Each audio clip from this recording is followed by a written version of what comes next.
says, that we have a lot of immigration issues in the States. That is, people coming from the poorest countries to developed countries. So this quote kind of shows the similarity between the poor people, because it shows how basically poor people from the poorest countries come to escape or like to live better life in other countries, and that's how they relate to each other. And building on that, they have specific reasons for leaving, and to tie in with the question, usually these reasons are pretty much the same, whether it's like fleeing corruption or looking for more opportunities, economic opportunities, political opportunities. And so I got the quote, "You need to understand the political situation that was in Chile and other Latin American countries like Uruguay and Argentina." And I got that from the hip hop article. And with that, you can understand that a definite push factor with many of these people that are living in these poor countries is that there's a bunch of political corruption around the world, and that this is what's causing them to not only go to a different country, but to have the same mentality of, we need to get out, there's like stuff we have to do. So continuing off of that, poor people, and I'm going to focus more on immigrants, when they emigrate to another country and they're seeking a better opportunity, they may find like a sanction or some sort of refuge there, but it may not always be easy. Like, you know, we have problem of racism and other challenges that immigrants face, and that can lead to other similarities found within.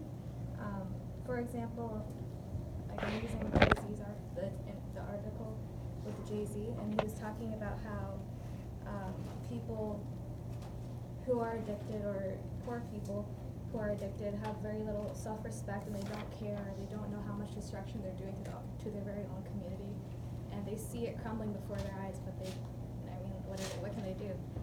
Or at least what they think, what can I do? So without like knowing, they contribute to this. And I think a similarity would at least be that, I mean, you don't know what more to do when you come that low. Like the only place you can go is up when you stoop that low. So I think that while there are similarities both before, I think there's similarities after, and I think a lot of us can relate to that person. Yeah. To play off of what Anam just said, well, first I'll read the quote, but it's from Anna Trudeau. Yeah.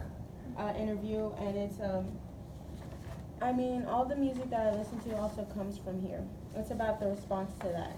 So the only thing we've got in this world is the faith about changes, and like Anam said, with poor people around the world, they're already at the bottom. They really don't have anywhere else to go but up, and I feel like they're the ones with the most faith because they can do so much.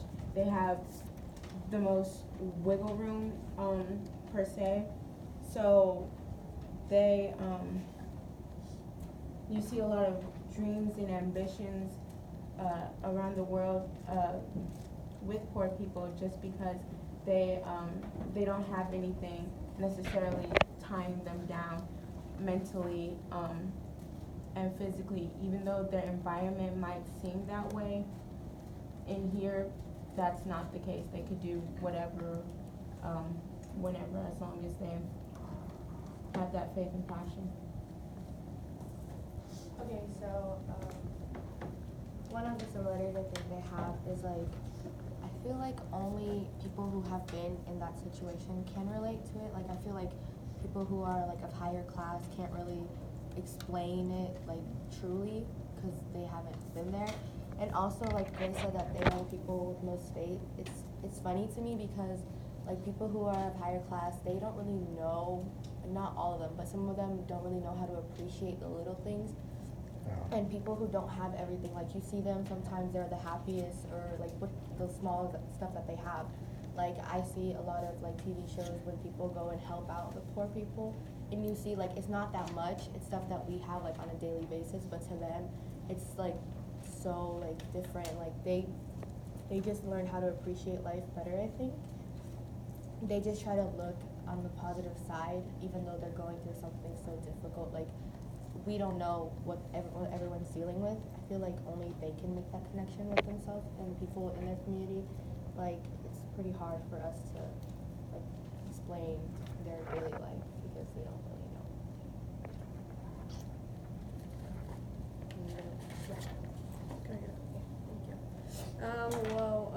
Going back to the quote she had said in the JayZ, the Fresh Air interview, it said, and the people who were addicted to it, the fields, had very little self-respect for themselves. And I think that once people, like David was saying, once people like lose their like families and stuff, and like their family ends up giving up on them, like if somebody already gave up on them, what makes them want to like keep going if they know they don't have their family anymore? Like if you're poor, like, and you're on the streets, I guess like your only way of medicine, like to heal yourself like from so much pain, is doing drugs. Like it's not something that like, it's something that's like fun to do. Like, you know, it just makes them get their minds off of things, because like literally like everybody loses hope in them, and where do they get their money from? Most of them try to find jobs, but I mean, where do they get their clothes from? Where are they gonna get like somewhere to shower and stuff? And there is people and places to go like to where people like help them, but there's very little of them. So there's really nothing they can really do. Let me just, I'll give it to you, I promise. All right. I was going to say something that you said is like in our middle class world, if somebody has social anxiety, and you probably know a lot of people who do, right? Like my son suffered from it.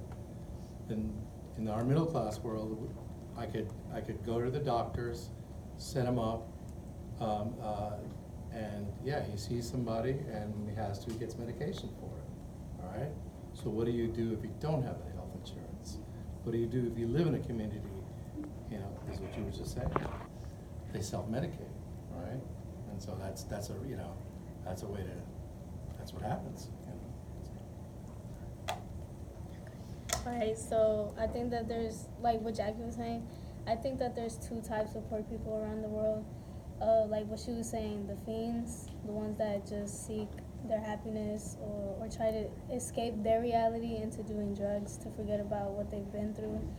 And there's people like JayZ, for example, that he sees above that. You know, he used to sell crack or whatever, but he used his talent, which is poetry or writing his own story, and he used it to actually get out of where he came from. He saw more than that, than just being a crack fiend or a drug fiend.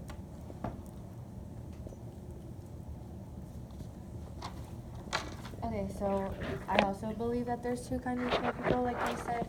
There's the people who eventually give up and they lose hope and like there's nothing they can do. And I also think that there's the misfortunate and poor people who, even though they're struggling, even though they go through a lot, even though they don't have money to pay certain bills or medical stuff, they still like work hard. Like they still try to find resources that could help them, like homeless shelters, or like try to find jobs with connections, like anything.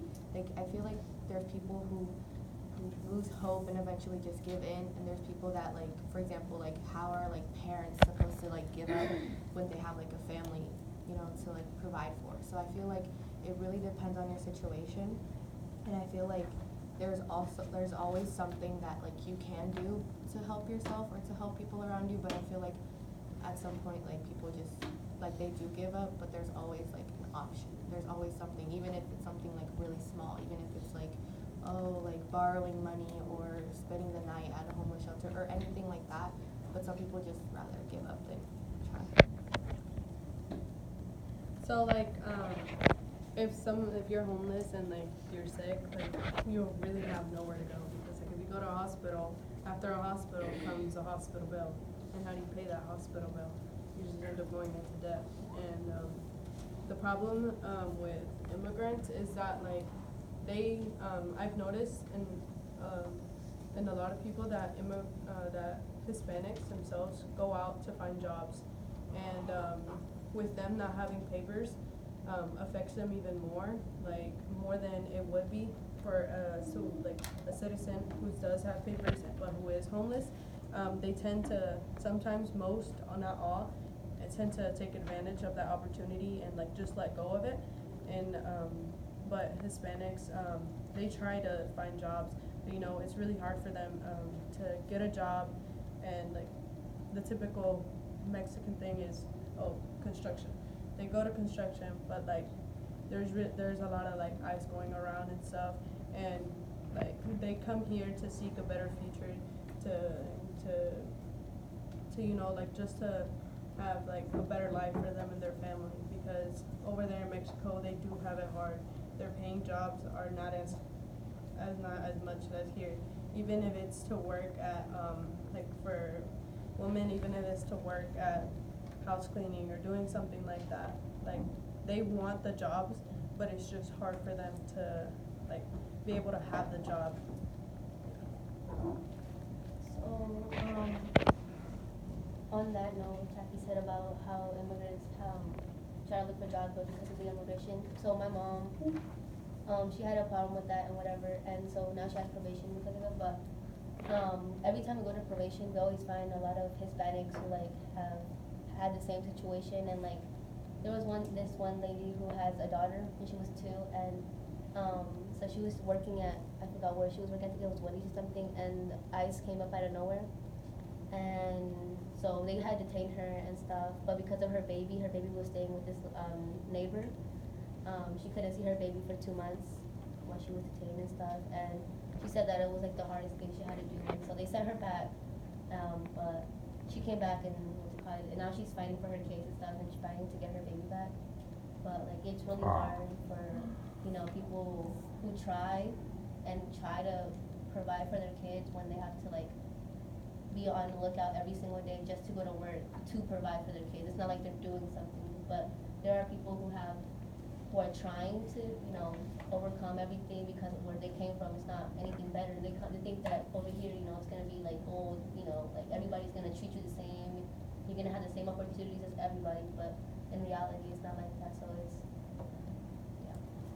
And then there is, I'm sorry, this is probably off topic, but there is here in Georgia, in Stewart, I actually went with a few teachers from here, in the Stewart Detention Center. There's it's a place held for a lot of Hispanics. I saw your photo on Facebook. And a lot of immigrants who get detained, they get sent there. Like they're literally held as like prisoners when most of them have committed like no crime, but just coming into the country, which most of them seek for refugee, I believe that's what they say.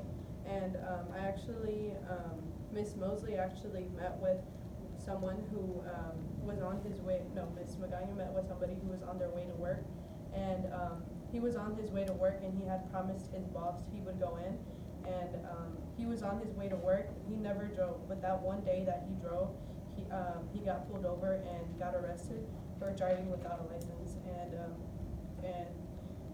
they get sent around from place to place, so it's harder for them to see their families.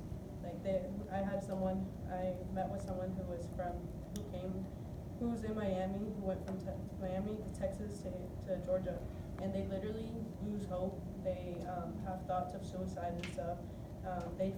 Their water is like, it sometimes comes out yellow, like it's so bad. The conditions are so bad, and all they were doing is like just trying to find a job. And from then, like being so poor in Mexico, they come here like to like get a higher paying job. But going back to the JayZ, I think that like with your music that you make, like music like helps them.